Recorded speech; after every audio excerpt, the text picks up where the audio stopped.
नमस्कार, news bioscope देख रहे हैं आप। मैं हूं मनीष कुमार वर्मा। आपको बता दें कि 3 चरणों का लोकसभा चुनाव हो चुका है। ऐसे में इसी बीच जो लालू प्रसाद यादव ने तीसरे चरण का जब चुनाव चल रहा था, उस बीच लालू प्रसाद यादव के एक बयान ने सियासी हलचल मचा दी है और जो सियासी हलचल है वो अभी भी जारी है। तमाम तरह के अब जो बीजेपी है, बीजेपी आरोप लगा रही है। लालू प्रसाद यादव ने कहा कि भाई मुस्लिमों को आरक्षण मिलना चाहिए। इसके बाद बीजेपी ने इस पूरे मामले को लपक लिया और अब बीजेपी जो है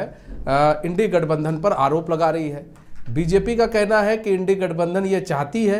वो धर्म के आधार पर आरक्षण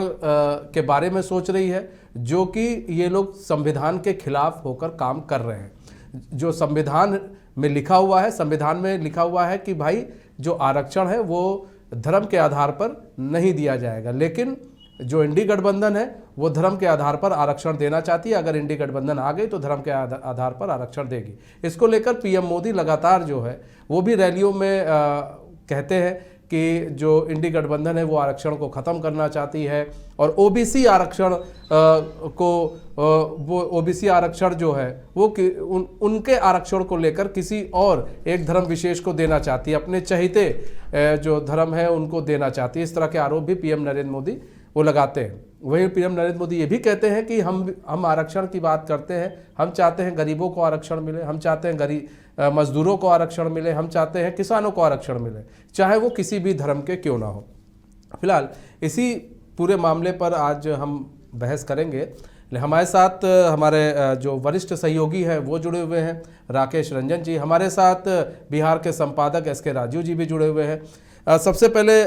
रुक कर लेते हैं राकेश रंजन जी, आप ही का रुक कर लेते हैं। राकेश रंजन जी, देखिए यहाँ पर बात की जाए, जो लालू प्रसाद यादव ने कल एक बयान दिया, उसके बाद से जो सियासी माहौल गर्म है और अभी भी जो है बीजेपी इस पूरे मामले को अपने तरह से उठा रही है और कह रही है कि जो धर्म के आधार पर जो है इंडी गठबंधन वो आरक्षण देना चाहती है। देखिए, जैसे ही लालू यादव ने कल ये बयान दिया, लालू प्रसाद यादव राबड़ी देवी विधान परिषद की सदस्यता लेने वाली थी, उसके लिए शपथ ग्रहण समारोह था, उसी में पहुंचे थे और उसके बाद वो मीडिया से बातचीत कर रहे थे और वहीं पर उन्होंने ये बातें की और जब उनसे पूछा गया तो उन्होंने कहा कि मुसलमानों को आरक्षण मिलना चाहिए और फिर उसके बाद वो बोलते हैं पूरा। तो फिर इसका मतलब हुआ कि मुसलमानों को पूरा आरक्षण मिलना चाहिए और उनके ये कहते ही बीजेपी ने इसे लपक लिया और प्रधानमंत्री ने भी अपनी सभाओं से इस बात की चर्चा शुरू कर दी और लालू प्रसाद यादव का नाम लेकर जो है ये कहना शुरू कर दिया। और चूंकि ये बातें प्रधानमंत्री पिछले कुछ दिनों से लगातार कहते चले आ रहे थे कि जो इंडिया गठबंधन है उसकी योजना है और इसके लिए वो कर्नाटक का उदाहरण देते हुए कहते हैं कि कर्नाटक में इन्होंने पूरे मुस्लिमों को आरक्षण दे दिया और उन्हें ओबीसी बना दिया, ओबीसी कैटेगरी में शामिल कर दिया। तो इससे ओबीसी का जो आरक्षण है वो मरता है, ओबीसी के जो लोग हैं उनको नुकसान होता है और वो कह ही रहे थे और उस पर जो है लालू प्रसाद यादव का ये बयान आ गया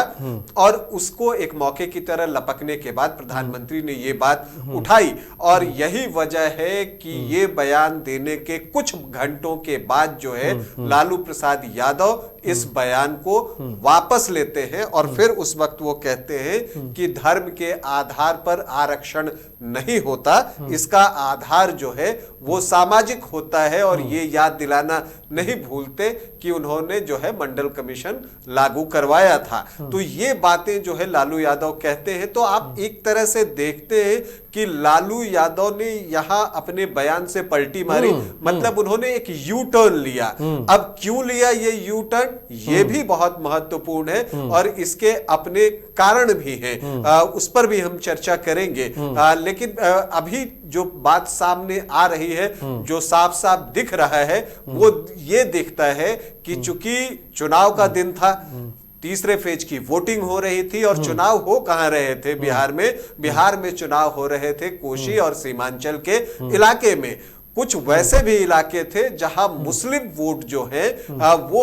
ज्यादा प्रतिशत में है। जैसे आप अररिया की बात कर लीजिए तो वहां लगभग 43% के आसपास जो है वो मुस्लिम है। झंझारपुर में जाइए तो 18% से ज्यादा मुस्लिम है और सुपौल में जो है वो 17.5% के आसपास जो है वो मुस्लिम वोटर्स हैं। तो ये ऐसे क्षेत्र थे जहां जब लालू प्रसाद यादव ने ये बयान दिया कि मुस्लिमों को पूरा आरक्षण मिलना चाहिए, तो चूंकि बिहार में चीजें बहुत जल्दी स्प्रेड करती हैं तो वो बातें उन तक पहुंची होंगी और वोटर्स उस तरह से मोबिलाइज होते हैं।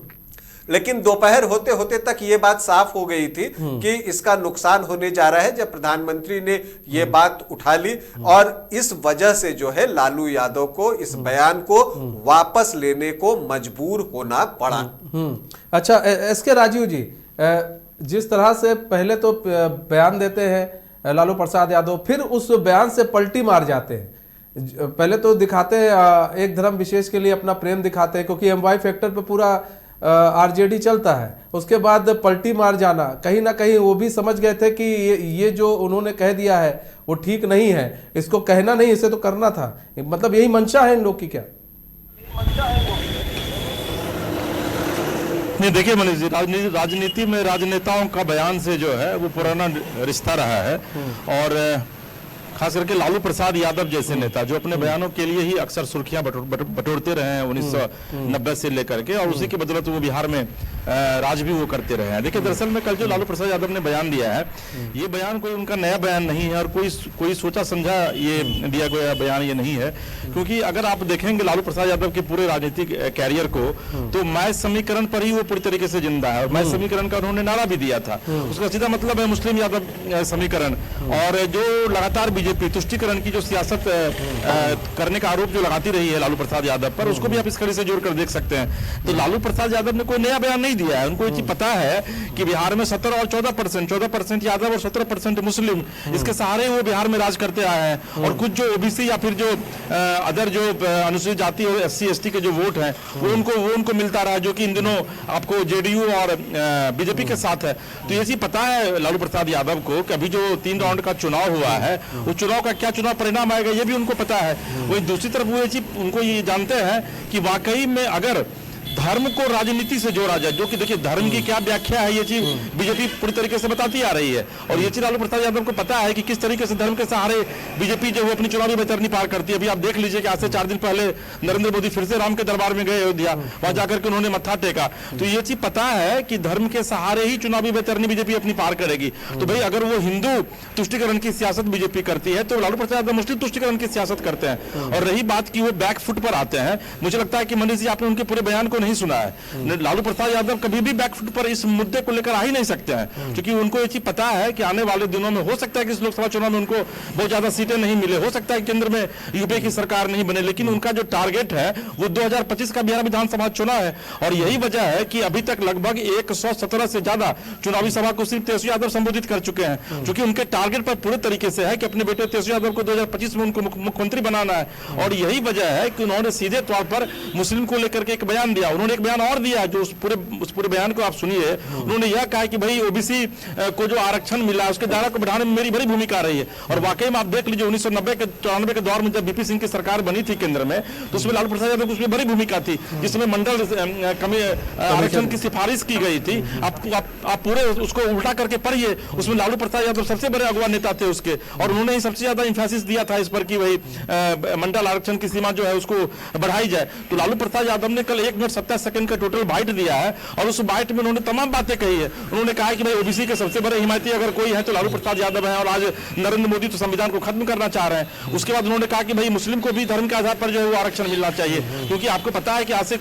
3-4 दिन पहले से जो लगातार एक बयानबाजी शुरू हुई है बीजेपी में, चाहे वो नरेंद्र मोदी हो या अमित शाह हो या फिर योगी आदित्यनाथ हो, वो सीधे तौर पर धर्म को जोड़ रहे हैं, वो हिंदू की बात करने लगे हैं इस चुनाव में। तो भाई अगर आप हिंदू तुष्टिकरण की सियासत करते हैं तो मुस्लिम तुष्टिकरण की सियासत करने के लिए तो लालू प्रसाद यादव शुरू से ही बदनाम रहे हैं, कुख्यात रहे हैं इस मामले को लेकर के। तो उन्होंने सीधे तौर पर कल एक नई चाल चल दी और उन्होंने सीधे तौर पर यह कह दिया कि भाई धर्म के आधार पर अब जो है वो आरक्षण मिलना चाहिए, तो उसमें मुस्लिम को भी आरक्षण मिलना चाहिए।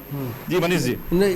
एक चीज और भी है राकेश जी, देखिए यहाँ पर जो जातिगत जनगणना की भी बात हो रही है और राहुल गांधी कई मंच से कह रहे हैं, और उन्होंने एक उनकी हम लोग देख भी रहे थे एक मंच पर, वो एक लड़के को बुलाकर कहते हैं कि भाई जातिगत जनगणना हम कराना चाहते हैं, उसके बाद जो है और हम ये देखेंगे कि कौन किसकी कितनी हिस्सेदारी है, फिर उसको उतनी भागीदारी दिया जाएगा। अब यहाँ पर देखिए मामला आ जाता है संपत्ति का कि भाई यहाँ पर अगर किसी की हिस्सेदारी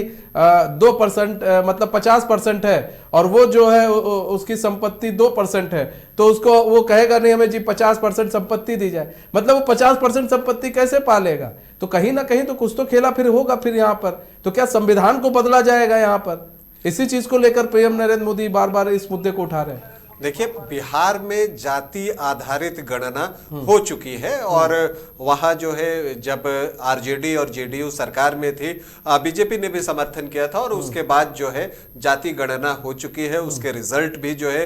वो आ चुके हैं और उसी के आधार पर अभी राजीव जी बता भी रहे थे कि दोनों को मिलाकर जो है वो 31-32% के आसपास जो MOI समीकरण है वो आ जाती है। जहां तक आपने संपत्ति के बंटवारे की बात कही, वो राहुल गांधी की एक आइडिया है और वो वहां पर जो है आपको एक इकोनॉमिकल सर्वे की बात करते हुए दिखाई देते हैं मंचों से। लेकिन चूंकि हम बात कर रहे हैं कि मुस्लिम रिजर्वेशन पर बात हुई है और लालू यादव ने ये बातें क्यों कही और क्यों वापस हुए, ये दो चीजें हैं। पहली बात कि उन्होंने क्यों कही, उसका एक कारण मैंने आपको अभी थोड़ी देर पहले बताया कि चूंकि सीमांचल और कोशी के इलाके में चुनाव था और वहां पर जो अल्पसंख्यक आबादी है उसकी अच्छी खासी संख्या है वोटर्स के रूप में, तो उसे प्रभावित करने के लिए ये बातें कही गई थी और इसी के लिए वोटिंग का दिन लालू प्रसाद यादव ने चुना था। लालू प्रसाद यादव जो है वो एक कुशल राजनीतिज्ञ है और उन्हें पता होता है कि कब क्या कहना है। अब यह अलग बात है कि इसे नरेंद्र मोदी ने खुद जो है उसे लपक लिया और फिर उसे एक मौके की तरह वो भुनाने के लिए तैयार हो गए। लेकिन एक और बात है मनीष जी यहां पर, और बात यह है कि क्या सिर्फ लालू प्रसाद यादव सीमांचल और कोशी को देखकर ये बातें कर रहे थे या कुछ और बात भी थी?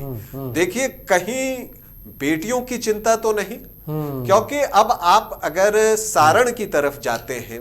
जहां से कि रोहिणी आचार्य जो है वो चुनाव लड़ रही है, तो वहां जीतने के लिए लालू प्रसाद यादव को चाहिए क्या? माई समीकरण इंटैक्ट चाहिए। लेकिन अगर आप ये देखें, चिंता सारण से ज्यादा उसके बगल की सीट सिवान की है, जहां से हिना साहब जो है निर्दलीय चुनाव लड़ रही हैं और उनके खिलाफ आरजेडी ने जो है अवध बिहारी चौधरी को चुनाव मैदान में उतार दिया है, एक सशक्त कैंडिडेट हैं। पहले यह संभावना थी कि शायद जब निर्दलीय हिना साहब चुनाव लड़ेंगी तो उनके खिलाफ आरजेडी कैंडिडेट नहीं देगा, लेकिन अब उन्होंने कैंडिडेट दे दिया है। तो अब अगर मुस्लिम सिवान में हिना साहब की तरफ कंसोलिडेट होते हैं तो क्या उसका असर सारण में दिखेगा? और अगर ये असर सारण में दिख गया तो रोहिणी आचार्य के लिए माई समीकरण को इंटैक्ट रखना मुश्किल हो जाएगा और ये बात लालू प्रसाद यादव अच्छे से समझते हैं। इतना ही नहीं, पाटलिपुत्र में भी उन्हें जो है MOI समीकरण को इंटैक्ट रखने की कोशिश करनी है। चूंकि वहां पर रामकृपाल यादव चुनाव लड़ते हैं तो वाई में तो जबरदस्त सेंधमारी होती है और रामकृपाल यादव भी अच्छी संख्या में वोट लेकर चले जाते हैं। तो यहां पर मुस्लिम वोट जो भी है उसे इंटैक्ट रखना लालू प्रसाद यादव को की जरूरत है और इस वजह से इस तरह के बयान जो है वो दिए जा रहे हैं, क्योंकि हिना साहब अगर चुनाव लड़ रही हैं और अगर मुस्लिम वोटर्स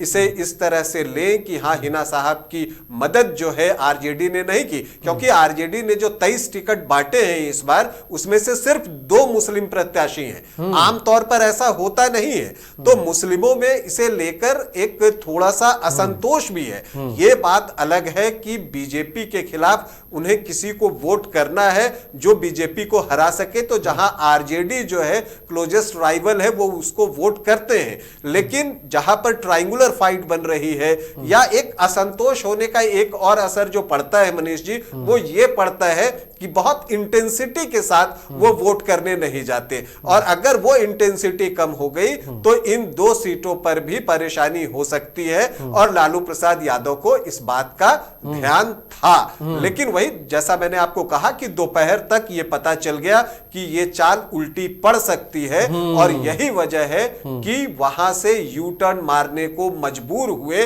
लालू प्रसाद यादव। एस के राजीव जी, देखिए बड़ी बात है, और रंजन जी ने भी बड़ी बात कही है। यहाँ पर देखिए, यहाँ पर है कि भाई एक तरफ सिवान हो गया, सारण हो गया, पाटलिपुत्र हो गया, वो इंटैक्ट करने की कोशिश कर रहे थे कि यहाँ पर जो है MY फैक्टर इंटैक्ट हो जाए, लेकिन बयान के बाद काफ़ी चीज़ें बदली हैं, और जब बदली तो उनको लगा कि चीज़ें बदल रही हैं, तो अब ऐसे में अगर हम पलटी मार लें तो ज़्यादा ज़रूरी है, क्योंकि ऐसा नहीं है कि आप सिर्फ एक वर्ग विशेष के बदौलत ही आप सत्ता में आ सकते हैं, आपको तो हर वर्ग का चाहिए। यही वजह रही कि क्या नाम है, शाम होते होते 4 घंटे के अंदर वो बदल भी गए, अपने बयान से उन्होंने पलटी मार ली। नहीं, देखिए मनीष जी, दरअसल में राकेश जी ने जो कुछ बातें कही वो पूरी तरीके से मुझे लग रहा है कि यथार्थ है, क्योंकि लालू प्रसाद यादव को ये चीज पता है कि मुस्लिम वोटों का जो पोलराइजेशन है इन दिनों, जो 3 फेज में देखने को मिला है, पोल का जो पोलराइजेशन है वो कहीं ना कहीं से उसमें एक डेविएशन आया है, एक बिखराव आया है, एक भटकाव उसमें आया है। और जिस वोट के इंटरेक्टनेस की बात लगातार लालू प्रसाद यादव करते रहे कि नहीं भाई मुस्लिम जो वोट है 17% बिहार में, वो पूरे तरीके से उनके साथ है। अब लालू प्रसाद यादव को यह लगने लगा है कि भाई यादव का वोट तो उनके साथ है 14%, क्योंकि अभी जो कास्ट बेस्ड सर्वे बिहार में हुआ है, हालांकि उस सर्वे पर भी सवाल जो है वो खड़े होने लगे हैं। अभी आपको पता होगा कि आज से 4-5 दिन पहले एक अधिकारी का एक बयान आया था जो कि ऑफ द रिकॉर्ड बोला गया था, लेकिन उसको पब्लिश कर दिया गया सोशल मीडिया पे कि भाई जो ये सर्वे करवाया गया है कास्ट बेस्ड सर्वे, चूंकि ये सेंसस नहीं है, चूंकि सेंसस हमेशा गवर्नमेंट ऑफ इंडिया कराती है, तो ये सर्वे करवाया गया है, उसमें जानबूझ करके जो है कुछ जातियों को कम करके दिखाया गया, कम आंकने की कोशिश की गई है। और देखिए कि जो सवर्ण 18% हुआ करते तो उसको 10% पर सीमित करके रख दिया गया है। तो कहीं ना कहीं से लालू प्रसाद यादव को पता है कि अगर वाकई में मुस्लिम वोट का जो पोलिंग जो है जो भी हो रहा है पिछले 3 चुनाव में, वो पूरे तरीके से आरजेडी के फेवर में नहीं जा रहा है, और यही चिंता की बात थी लालू प्रसाद यादव के लिए। और आपको ये पता है मनीष जी कि अभी लालू जी पिछले 20 दिनों से छपरा में कैंप किए हुए हैं, लेकिन कल वो पहली बार आए विधानसभा, चूंकि राबड़ी देवी को कल शपथ ओथ लेना था विधान परिषद में, तो वहां आए। और अमूमन लालू प्रसाद यादव मीडिया से दूरी बना के रखते हैं, उनको कोर्ट ने भी कहा है, लेकिन कल वो मीडिया से बातचीत किए और लगभग 1.5 मिनट तक उन्होंने बातचीत की, और उस बातचीत में उन्होंने आरक्षण से लेकर के और मुस्लिम को धर्म से के आधार पर आरक्षण देने की भी उन्होंने सिफारिश की। लेकिन बाद में लालू प्रसाद यादव को ये चीज लगा, और लालू प्रसाद यादव को हो सकता नहीं भी लगा हो, क्योंकि तेजस्वी यादव अभी पूरी तरीके से कमान संभाले हुए हैं, तो उनको ये लगा होगा कि जो उनके पिता ने जो बयान दिया है, हो सकता है कि उसका दुष्परिणाम इस चुनाव में देखने को मिले, और जो भी वोट जो है वो आरजेडी के फेवर में जा रहा है, हो सकता है कि उसमें सेंधमारी होनी शुरू हो जाए। क्योंकि अगर आप एक खास वर्ग को खुश करने की कोशिश करते हैं, तो दूसरी तरफ जो दूसरा वर्ग है उसकी हकमारी होती है। तो ये चीज अगर लगा होगा तेजस्वी यादव को, तो उसके बाद फिर हो सकता है कि जो आप अभी जिसका आप जिक्र कर रहे हैं कि भाई बयान से जो है फिर वो वापस आए भी बयान से, वो चीज पलटे। हालांकि मैंने अभी सुना नहीं, चूंकि मैं लगातार कल से फील्ड में रनिंग में हूँ, अभी भी समस्तीपुर में हूँ, तो ये एक स्थिति हो सकती है। दूसरी सबसे महत्वपूर्ण बात है कि 2-3 सीटें, देखिए सीमांचल का जो इलाका है, कल वहां पर चुनाव भी हो रहा था अररिया में। अररिया में शाहनवाज जो है वो आरजेडी से चुनाव लड़ रहे हैं, जो कि तस्लीमुद्दीन के बेटे हैं। एक जमाना था जब लालू प्रसाद यादव बनाने में सबसे बड़ी भूमिका जो है वो सीमांचल में तस्लीमुद्दीन की थी, जिनको कि सीमांचल का गांधी कहा जाता था। और दूसरी तरफ अगर आप देखेंगे तो सिवान में शहाबुद्दीन की थी, तो शहाबुद्दीन के इलाके में भी चुनाव होना है, वहां पर उनकी पत्नी हिना साहब जो है वो चुनाव लड़ रही है। वहां पर अवध बिहारी चौधरी जो भी विधानसभा अध्यक्ष थे, लालू प्रसाद यादव के काफी करीबी माने जाते हैं, तो वहां पर अगर हिना साहब अगर मुस्लिम वोट को अपनी तरफ खींचने में कामयाब होती है, तो सीधे तौर पर आरजेडी वहां से चुनाव हार जाएगी, और हो सकता है कि आरजेडी मुकाबले में भी ना रहे। दूसरा जो सबसे बड़ा इंपैक्ट है वो आपको पाटलिपुत्रा में देखने को मिलेगा। वहां पर यादव की भी बड़ी भूमिका है, यादव भी की भी बड़ी संख्या है, मुस्लिम की भी बड़ी संख्या है, और जो अति पिछड़ी और पिछड़ी जातियां उनकी भी वहां पर बड़ी संख्या है। तो आप अगर एक तरफ मुस्लिम को खुश करने की कवायद में जुटे हुए हैं, तो निश्चित तौर पर आपके जो पिछड़े और अति पिछड़े जो आपका वोट जो आपको मिल रहा है, आरजेडी को अभी भी जो मिल रहा है, हो सकता है कि उसमें बिखराव हो। और तीसरी जो सबसे महत्वपूर्ण बात है वो है छपरा। तीसरा जो सीट है वो छपरा में आप राजीव प्रताप रूडी और उनकी जो बेटी को अभी उन्होंने राजनीति में लॉन्च किया है, रोहिणी आचार्य को, वहां पर भी उनको इसकी सजा जो है वो भुगतनी पड़ सकती है, इसका नुकसान उनको उठाना पड़ सकता है। तो यही वजह है कि लालू प्रसाद यादव, देखिए लालू प्रसाद यादव बहुत नपी तुली राजनीति करते हैं और उनको ये चीज पता है कि राजनीति में अगला कदम जो है वो क्या होगा, जनता का क्या मूड और क्या मिजाज है। और जैसा मैंने आपको पहले भी कहा कि देखिए इस लोकसभा चुनाव से लालू प्रसाद यादव की पता है उनको कि बहुत जोड़ तोड़ करने के बावजूद भी हो सकता है कि केंद्र में उनकी सरकार न बने, लेकिन वो प्लेटफॉर्म अभी से ही तैयार कर रहे हैं अपने बेटे तेजस्वी के लिए। और यही वजह है कि उन्होंने कल दोपहर में ये बयान दिया, फिर शाम में जैसा आप बता रहे हैं कि उन्होंने फिर अपने बयान से पीछे होते हैं। तो ये लालू प्रसाद यादव को पता है कि किस तरीके से सियासी पिच पर आकर के बैटिंग करनी है और किस बॉल को कहां मारना है, बाउंड्री पहुंचाना है या फिर बाउंड्री के बाहर रखना है, ये चीज वो बखूबी जानते हैं। यही वजह है कि उन्होंने दोपहर में एक कुछ और बयान दिया और जब बीजेपी ने उसे अपने पाले में लिया और फिर लालू प्रसाद यादव को यह लगने लगा कि भाई बीजेपी ने इसको लपक करके अब इसको दूसरा एंगल बीजेपी दे रहा है, तो फिर थोड़ी देर बाद वो अपने बयानों से पलट जाते हैं। जी मनीष जी। राकेश जी, एक चीज देखिए यहाँ पर यह है कि फिर अब ऐसे में देखा जाए बार बार बीजेपी के ऊपर आरोप ये लगता है हिंदू मुसलमान करने का, लेकिन यहाँ तो अगर हम देखें तो अधिकतर बातें तो इंडी गठबंधन ही करती है। वहां पर देखिए, यहाँ पर अब बंटवारे की बात हो गई ना, अब आप यहाँ पर आरक्षण की बात कहेंगे नहीं, हम चाहते हैं मुसलमानों को आरक्षण दिया जाए, तो ये क्या है, यहाँ तो आप बांटने की बात कर रहे हैं। जहां पर जोड़ने की बात होनी चाहिए वहां बांटने की बात यहाँ पर तो की जा रही है।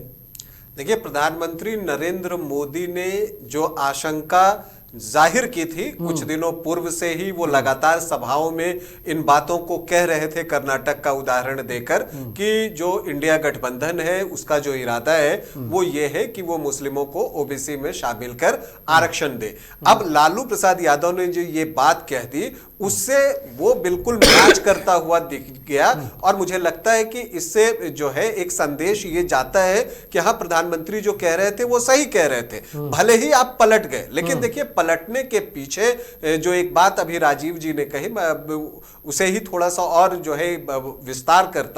देता हूं। अगर आप देखें तो जैसा कि अभी राजीव जी ने कहा कि लालू यादव मौके पर चौके छक्के मारने के लिए जानते हैं, लेकिन आप जानते हैं कि क्रिकेट में जब आप चौके छक्के मारने के लिए जाते हैं तो कई बार मिस टाइम हो जाता है और आप कैच कर लिए जाते हैं। और यही चीज हुआ है लालू प्रसाद यादव से चुनाव वाले दिन, तीसरे फेज के वोटिंग के दिन जो है वो उनका शॉट जो है वो मिस टाइम हुआ और वो लपक लिए गए और प्रधानमंत्री ने उसका पूरा फायदा उठाया। देखिए, इससे जो सबसे बड़ा खतरा पैदा हुआ और जो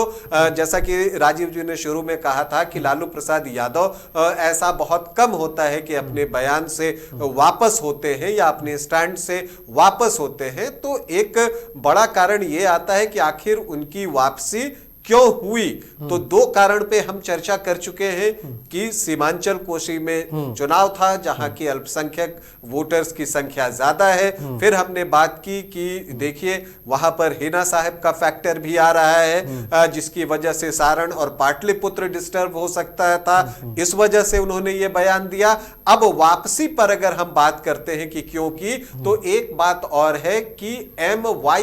जो इनका इक्वेशन है आरजेडी का, अगर उसमें से जब आप बात करते हैं मुस्लिमों को पूरा आरक्षण, तो यादवों को भी पूरा आरक्षण मिलता किस में है? ओबीसी में ही तो मिलता है। तो यादवों के अंदर भी यह भावना जा सकती है कि ये तो मेरा आरक्षण कट रहा है, जो मेरा हक है वो हमसे लिया जा रहा है। और ये बात अगर यादवों के मन में घर कर गई तो फिर आरजेडी के लिए सरवाइव करना मुश्किल हो जाएगा। और यही वजह है कि मुझे लगता है कि तेजस्वी यादव और अन्य लोगों ने जो है इस बात को तुरंत ही जो है उसे आप जो कहते हैं कि उस गलती को सुधार करने की कोशिश की। और यही वजह है कि ज्यादा देर नहीं लगा है, 2, 2.5, 3 घंटे में ही लालू प्रसाद यादव ने यह बयान वापस ले लिया। क्योंकि वोटिंग के दिन जिस वजह से यह बयान दिया गया था कि मुस्लिम वोटर्स जो है बढ़ चढ़कर वोट करेंगे, फिर उन्हें यह भी डर हुआ कि वोटिंग का ही दिन है और अगर यादव वोटर्स जो है इससे निकल गए तो फिर उनके लिए मुश्किलें बढ़ सकती हैं। और मुझे लगता है कि इन्हीं सब कारणों से जो है लालू प्रसाद यादव को अपना बयान वापस लेना पड़ा। और हुआ क्या, अगर आप इसे और भी ये से देखें तो जो असम में बदरुद्दीन अजमल है AIUDF के, उन्होंने लालू प्रसाद यादव के बयान को तुरंत उठाया और उन्होंने कहा कि लालू जी बिल्कुल सही कह रहे हैं, मुसलमानों को आरक्षण मिलना चाहिए, मैं उसका समर्थन करता हूं। जो AIMIM के प्रवक्ता हैं वारिस पठान, उनका बयान आ गया कि हाँ बिल्कुल लालू जी सही कह रहे हैं, मुसलमानों को तो आरक्षण मिलना ही चाहिए। तो ये बातें बिहार से निकलकर पूरे देश में स्प्रेड करने लगी और जब इस तरह की चीजें होती है तो फिर उसका नेशनल स्तर पर जो इंडिया गठबंधन है उसको नुकसान झेलना पड़ता। तो मुझे लगता है कि इंडिया गठबंधन का भी जो शीर्ष नेतृत्व है या जो लोग हैं वहां पर नीति निर्धारक, उन्होंने भी कहा होगा कि इस बयान को जितनी जल्दी आप वापस लीजिए उतना बेहतर है, क्योंकि इसका फायदा उठाने के लिए पीएम नरेंद्र मोदी और बीजेपी की पूरी टीम जो है इसके लिए तैयार है। तो ये मुझे दो वजह लगती है, बयान देने के कारण भी बताए और वापस लेने के भी कारण बताए। अच्छा, यहाँ पर एक चीज और भी है SK राजीव जी, एक चीज और भी है यहाँ पर अगर हम समझे तो देखिए पीएम नरेंद्र मोदी हमेशा मंच से इस बात को उठा भी रहे थे कि ये आपके आरक्षण को किसी और एक धर्म विशेष को देना चाहते हैं, अपने एक हितैषी धर्म विशेष को देना चाहते हैं और ये लोग संविधान को खत्म करना चाहते हैं, ये लोग संविधान को नहीं मानते हैं। और बीजेपी अब ये कह रही है कि देखिए जो चीज पीएम नरेंद्र मोदी कह रहे थे वो बातें सत्य हो रही है। यानी लालू प्रसाद यादव ने कोई बात कही है तो जैसा सब जानते हैं कि भाई वो राजनीति के माहिर खिलाड़ी है, ऐसा तो है नहीं कि वो बिना सोचे समझे वो कुछ भी बोल दिया होगा, उन्होंने बिल्कुल सोच समझ कर बोला होगा। तो मन में बातें तो चल रही हैं ये कि अगर ऐसा होगा तो फिर हम इस स्थिति पर ये वाला काम करेंगे, अगर हम आ जाएंगे तो ये काम करेंगे, मतलब जो दिल में था वो तो बाहर आ गया है। देखिए मनीष जी, एक बड़ी अच्छी पंक्ति है कि अत्यधिक विरोध समर्थन का बड़ा आधार बनता है। किसी 2014 में आपको हम लिए चलते हैं, आज से 10 साल पीछे अतीत में थोड़ा। आपको याद होगा कि 2014 में जब नरेंद्र मोदी को प्रोजेक्ट किया गया था राजनाथ सिंह के द्वारा, तो उस समय नरेंद्र मोदी के नाम का इतना ज्यादा विरोध हुआ था राष्ट्रीय स्तर पर, इवन कि नीतीश कुमार जैसे नेता एनडीए का साथ छोड़ करके फिर से वो लालू प्रसाद यादव के साथ हो लिए थे। और देखिए कि उसी अत्यधिक विरोध का लाभ जो है वो नरेंद्र मोदी को 2014 में मिला था और वो पूरी तरीके से उन्होंने सत्ता में आए थे। 2019 में भी यही कुछ देखने को मिला था। देखिए 2024 की जो राजनीति हो रही है, चूंकि अभी चुनाव भी चल रहा है और इस चुनाव में अब लगातार चाहे वो बीजेपी हो या फिर महागठबंधन के जो घटक दल हैं उनके जो नेता हो, राहुल गांधी की भी आप बात कर लीजिए, वो लोग अब इस तरीके की बयानबाजी कर रहे हैं कि एक दूसरे पर अब सीधे तौर पर खुल करके आरोप प्रत्यारोप का दौर जो है वो चल पड़ा है। लेकिन इसी कड़ी में लालू प्रसाद यादव को यह लगा कि वो इस तरीके की बयानबाजी करके एक बार फिर से आरक्षण के मुद्दे को, आप देखिए कि जब चुनाव शुरू हुआ था उस समय यही लालू प्रसाद यादव इन्होंने लगातार एक्स पर जाकर लिखना शुरू किया, तेजस्वी यादव लगातार सभा में बोलना शुरू किए, राहुल गांधी लगातार सभा में बोलना शुरू किए कि भाई संविधान को खत्म करने की कोशिश जो है वो की जा रही है मोदी के द्वारा, इस बार जब वो लोग आएंगे तो संविधान को बदल करके रख देंगे। लेकिन जब लालू प्रसाद यादव को लगा कि नहीं भाई इन सब चीजों के बावजूद वोट जो है वो जिस तरीके से महागठबंधन को मिलना चाहिए ताकि वो कंफर्ट मेजोरिटी में सत्ता में आ सके, वो नहीं मिल पा रहा है, तो फिर लालू प्रसाद यादव 20 दिन 25 दिन बाद अचानक मीडिया के सामने आते हैं और वो फिर मुस्लिमों को लेकर के एक ऐसा बयान देते हैं कि भाई उनका जितनी उनकी आबादी है उसी मुताबिक उनको हिस्सेदारी मिलनी चाहिए और धर्म के आधार पर, यानी कि जो रिलीजन के आधार पर जो है वो रिजर्वेशन मिलना चाहिए। अब देखिए ये एक ऐसा बयान है जिसको कि बीजेपी ने तुरंत अपने पाले में ले लिया और देखिए कि नरेंद्र मोदी कल कहीं पर सभा को संबोधित कर रहे थे, तुरंत चूंकि उनका इतना सोशल मीडिया इतना स्ट्रांग है कि उनके पास तुरंत मैसेज जो है वो पहुंचता है और फिर उस सार्वजनिक मंच पर उसको उस बातों को वो लेते हैं कि देखिए भाई मैं जो आपको लोगों को कह रहा था लालू प्रसाद यादव ने वो बयान दे दिया, तो ये लोग तो चाह रहे हैं कि सीधे तौर पर जो है वो एक खास जो कम्युनिटी के लोग हैं, एक खास जो रिलीजन के लोग हैं उसको किस तरीके से आगे लाया जाए, तो ऐसे में आपकी जो है वो उसी तौर पर हकमारी होगी। तो आप 83% जो आबादी हिंदुओं की उसमें अब आप सवर्ण पिछड़ा अति पिछड़ा उसको आप साइड कर दीजिए। अब सीधे तौर पर जो लड़ाई बीजेपी लाने की कोशिश कर रही है वो हो जाएगी 83% बनाम 17%। और ये चीज नरेंद्र मोदी को पता है कि अगर इस बात को राष्ट्रीय स्तर पर उठा लिया जाए तो सीधे तौर पर बीजेपी जो है वो फिर से ओवरक्राउडेड मेजोरिटी में आ जाएगी। क्योंकि देखिए हर एक व्यक्ति ये चाहता है कि वो जिस कम्युनिटी से बिलोंग करता है उसकी कम से कम जितनी उसकी हिस्सेदारी है उसकी न सिर्फ उतनी भागीदारी मिले बल्कि उसका उतना वाजिब उसको हक भी मिले। लालू प्रसाद यादव ने कल जिस चीज को उठाया है उसके बाद तो सीधे तौर पर लालू प्रसाद यादव ने हिंदुस्तान में दो ध्रुव, मतलब आप कह सकते हैं कि दो लकीर उन्होंने खींचने की कोशिश की। एक लकीर हिंदू, दूसरी तरफ मुसलमान। तो अगर आप मुस्लिम तुष्टिकरण की सियासत करेंगे तो निश्चित तौर पर हिंदू वोट नाराज होंगे, और बीजेपी ये चाह भी रही थी। लिहाजा कल जैसे लालू प्रसाद यादव बयान देते हैं, सीधे तौर पर नरेंद्र मोदी उस बयान को अपने पाले में ले लेते हैं, और फिर देखिए कि इस तरीके से पाले में वो लेते हैं कि बीजेपी के तमाम नेता एक ही बयान जो है वो देना शुरू कर देते हैं, पटना से लेकर के और दिल्ली तक, साउथ से लेकर के नॉर्थ तक। तो ये कहीं ना कहीं से बीजेपी को ये चीज पता है कि किसी के बयान को किस तरीके से कैश करना चाहिए। और 3 घंटे बाद जब ये चीजें वाकई में आरजेडी को लगती है या फिर अपोजिशन को लगता है, कांग्रेस को भी हो सकता है लगा होगा, अपोजिशन में जितने भी दल है उनको ये लगा होगा कि नहीं भाई ये बयान लालू प्रसाद मतलब राष्ट्रीय नेता है वो, और उनके बयान का इंपॉर्टेंस है महागठबंधन में, तो ये बयान अब सीधे तौर पर नेशन वाइड बीजेपी फैला रही है और इसका नुकसान हो सकता है कि चुनाव में हो जाए। तो उसके बाद उस बयान को उन्होंने जो है वो सीधे तौर पर बैक किया, अपने बयान को उन्होंने वापस लिया, और उसके बाद उन्होंने कहा कि नहीं भाई ये जो बयान दिया गया है उसका गलत तरीके से उसको एलबोरेट कर रहा है मीडिया, उसकी गलत तरीके से व्याख्या जो है वो मीडिया में की जा रही है, और बीजेपी की तो यही आदत है, वो तो धर्म की ही सियासत करती है। जी मनीष जी। अच्छा, एक चीज़ और भी है राकेश जी, देखिए अगर हम समझे, अगर इस पूरे मामले को समझे तो अब आप देखिए यहाँ पर बीजेपी जो चाहती है विपक्षी पार्टी वही करती है। अब आप देखिए, कभी भी आप देखिए 2014 से लेकर जब से नरेंद्र मोदी सत्ता में आए हैं और अभी तक देखिए कि जो बीजेपी चाह रही है, जिस पिच पर वो चाह रही है कि ये खेले, विपक्षी पार्टी खेले, उसी पिच पर जाकर विपक्षी पार्टी खेलती है और वहीं पर जाकर पूरा मामला फंस जाता है। देखिए मनीष जी, मुझे लगता है कि दोनों अपनी अपनी पिच पर ही खेल रहे हैं। देखिए बीजेपी जो है वो शुरू से ही